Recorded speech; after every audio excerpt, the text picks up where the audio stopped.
Vote హక్కుని వినియోగిద్దాము. మన దేశాన్ని ఒక బాధ్యత గల పౌరుని చేతిలో పెడదాము.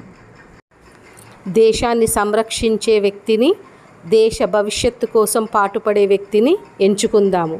దేశ భవిష్యత్తే కాదు, మన భవిష్యత్తు కూడా మన ఓటుపైనే ఆధారపడి ఉన్నది. అందుకని ఓటుని సదుపయోగపరుచుకోండి. ఈరోజు బద్దకించి ఇంట్లో కూర్చుంటే రేపు చాలా కష్టాలు పడాల్సి వస్తుంది. అందుకని ఓటు వేసే ముందు 1కి 2 సార్లు కాదు 10 సార్లు ఆలోచించి సరైన వ్యక్తిని ఎంచుకోండి. మన దేశ భవిష్యత్తు మన చేతిలో ఉంది. ఓటు వేసి మన దేశాన్ని, మన సంస్కృతిని కాపాడుకుందాం.